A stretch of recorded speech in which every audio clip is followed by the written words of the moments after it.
dan Tuhanmu lebih mengetahui siapa yang di langit dan di bumi. Jangan sudah sering saya bahas masalah langit dan bumi ya, dalam tasyabihnya. Langit itu adalah laki-laki, bumi itu adalah perempuan, atau dalam kata langit adalah bapak, bumi ini adalah ibu. Langit ini adalah dohiriyah, kalau bumi ini rasanya. Maka dikatakan bapak langit, ibu bumi, rasa hawa ya. Allah Maha mengetahui ya. Dan Tuhanmu lebih mengetahui siapa yang di langit dan di bumi. Allah lebih mengetahui siapa yang ada di laki-laki, bapak, dan siapa yang ada di perempuan atau ibu ini. Dan sungguh kami telah memberikan kelebihan kepada sebagian nabi-nabi atas sebagian yang lain. Ini nabi itu zaman dulu ya, zaman dulu, orang yang disayang oleh Allah, orang-orang yang disayangi oleh Allah. Maka kita dituntut untuk mempelajari para kisah nabi hikayat. Agar apa? Kita mendapatkan ilmunya, agar kita bisa lebih dekat kepada Allah Ta'ala, biar bisa lebih dekat kepada Allah Ta'ala. Maka kita harus benar-benar belajar. Nah, kita ini orang Muslim, orang Islam, jadi banyak ilmu yang kita pelajari dan lebih gampang. Coba jangan sekarang lihat yang di sisi Allah itu siapa? Muhammad kan. Padahal semua nabi itu banyak sekali, banyak sekali. Kenapa kok enggak Nuh,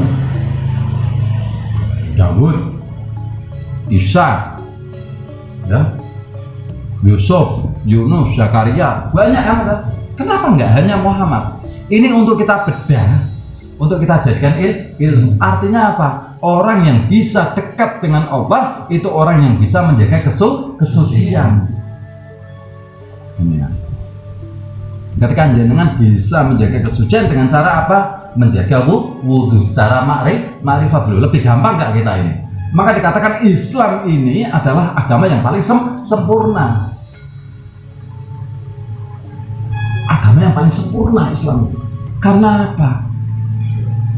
Di situ ilmunya sudah banyak sekali yang ditinggalkan oleh para waliullah, ulama-ulama zaman dulu. Kita ambil bisa dari hikayat-hikayatnya para nabi, ya. Lebih gampang kan? Inilah perbedaan antara agama Islam dan agama lainnya. Yang membedakan cuma satu, yaitu wudhu.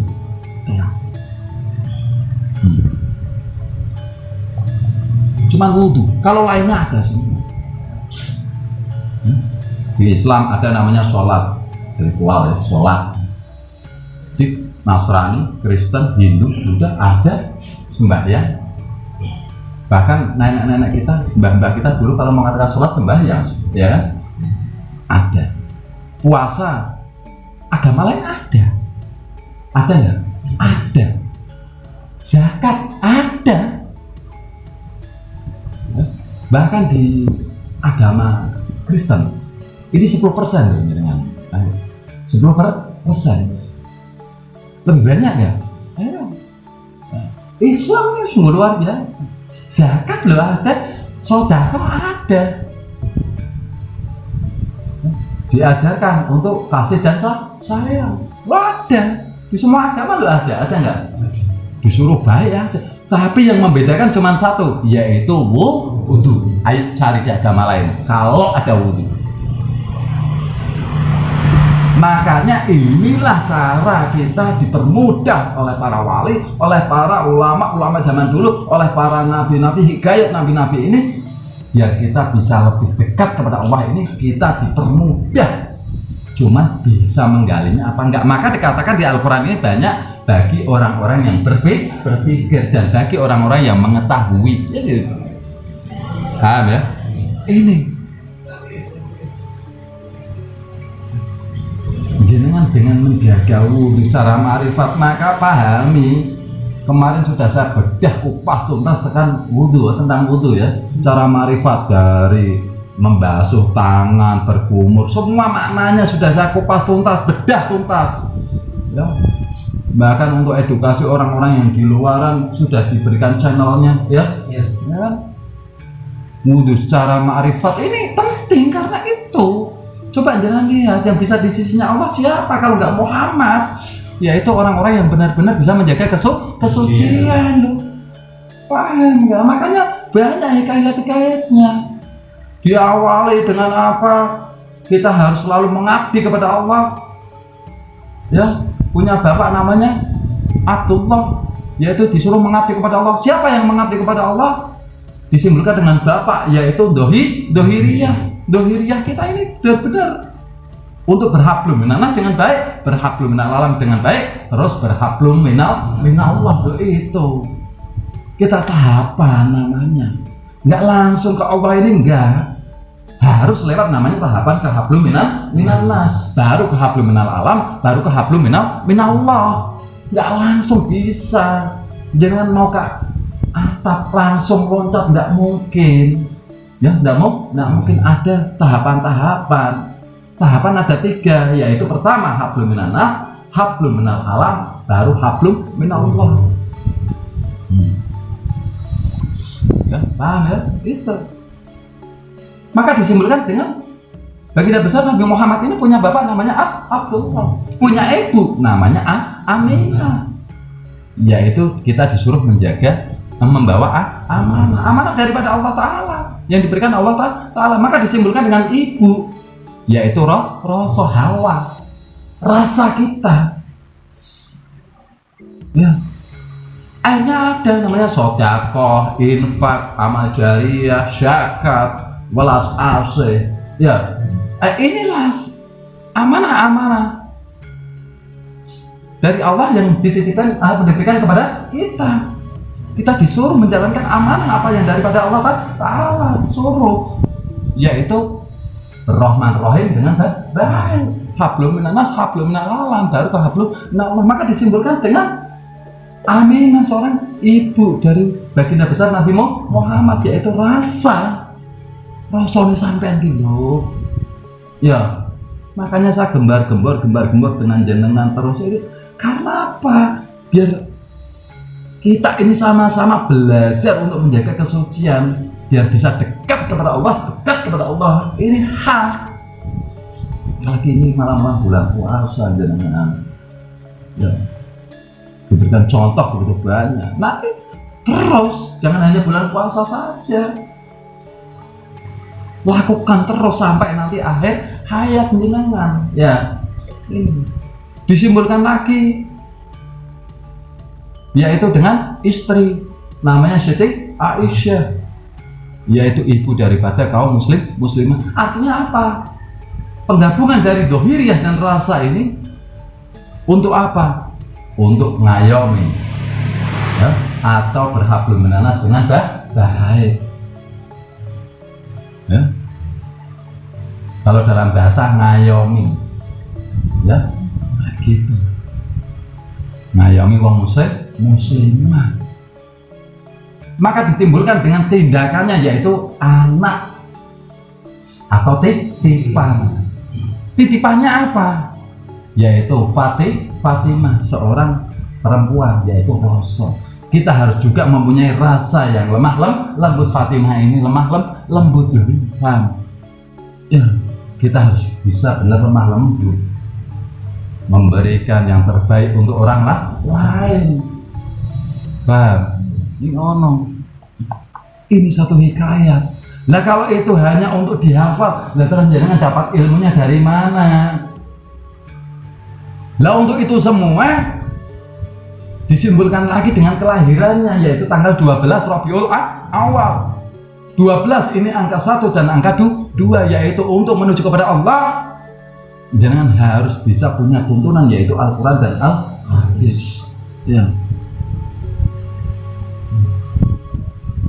1 ditambah 2 menjadi 3, yaitu untuk permasalahan di dunia, yaitu harta, tahta, dan wanita. Robik ini adalah sempurna, awal ini adalah keutamaan. Kita dituntut biar sempurna terus. Kesucian ini yang utama, maka dikatakan Rabiul Awal harus suci. Sekarang jenengan ya mau sholat harus wudhu dulu, membaca Al-Quran harus wudhu dulu ya. Kadang jangan bersilaturahmi, bersiarah-siarah, jangan harus wudhu dulu. Berarti utama enggak? Utama. Maka dikatakan Rabiul Awal. Disimbolkan, sekalian saya lengkapkan, disimbolkan dengan namanya tahun gajah. Jangan tahu yang namanya gajah. Faham? Gajah ini punya belalai panjang, padahal ini sudah berulang-ulang, tidak apa-apa. Sama dengan Al-Quran juga harus berulang, biar jangan selalu ingat ya.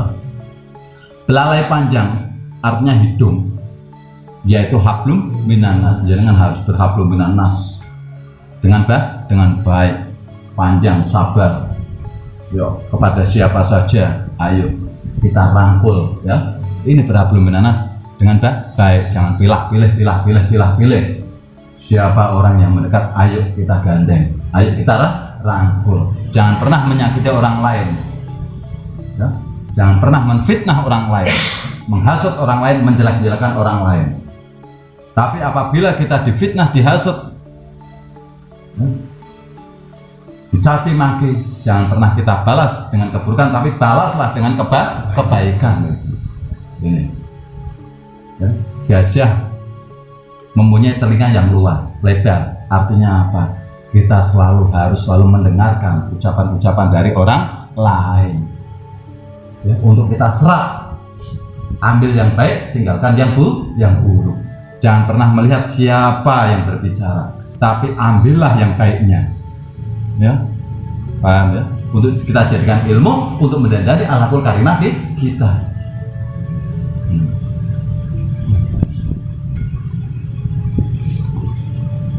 Gajah punya kaki yang besar, artinya apa? Punya perjalanan yang kuat, ibadah yang kuat, dengan mengendalikan sifat empat. Gajah suka bergerombol, artinya suka berhablum minannas, berjamaah, maka jangan harus sering berjamaah ya. Gajah suka di air, artinya apa?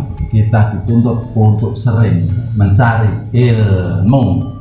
Paham ya? Ini makanya tahun gajah, simbol dari gajah. Paham? Insya Allah kalau jenengan benar-benar pahami apa ini, kajian ini sering saya ulang agar jenengan paham. Karena apa? Bukan saya menuntut jenengan untuk hafal ini, enggak, tapi untuk introspeksi, untuk membenahi akhlakul karimah jenengan biar ke depan ini lebih baik dan lebih baik lagi akhlakul karimah jenengan ya. Nah gitu. Bukan untuk mencari kepinteran. Nanti kalau kepinteran jenengan akhirnya apa? Debat-debatan, merasa benarnya sendiri, merasa pintar sendiri. Padahal saya nggak mengajarkan itu semua. Saya hanya mengajarkan jangan ini untuk mendandani akhlakul karimah biar lebih dekat kepada Allah dan beribadah dengan baik kepada Allah. Oke. Ya.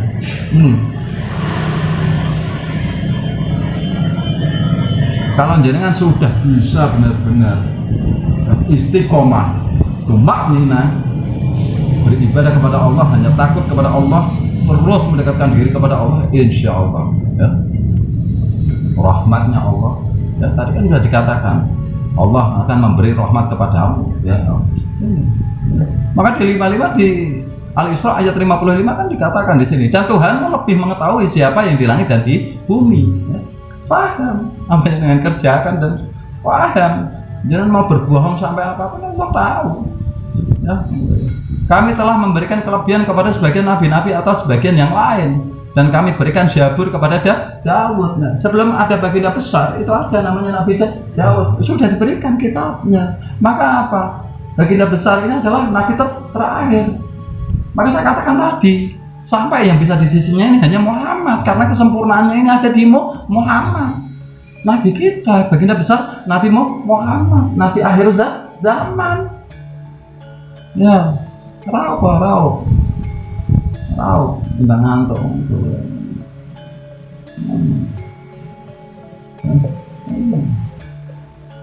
Paham? Jadi Sebelum baginda besar juga banyak nabi-nabi yang sudah diberikan kitab, tapi kesempurnaan itu ada dalam kitab Al-Quran. Makanya ini yang jangan harus paham. Lah kalau jangan ngantuk kayak gitu, lah terus pahamnya dari mana? Ya. Ini bukti jangan kalahkan hanya ngaji berapa 3 jam. Jangan kalahkan dengan 21 jam. Padahal 21 jam jangan kesibukan di luar sana. 3 jam hanya duduk santai kayak gini cuma dengerin introspeksi itu aja sudah ngantuk. Lah gimana jangan mau beribadah dengan baik kepada Allah Ta'ala? Kalau ngaji hanya 3 jam saja jangan sudah tidak bisa melawan. Kemana yang 21 jam jangan? Terus jenengan bilangnya paham dari mana? Kalau memang jenengan paham pada waktu ngaji jenengan nggak bakalan ngantuk, saya jamin.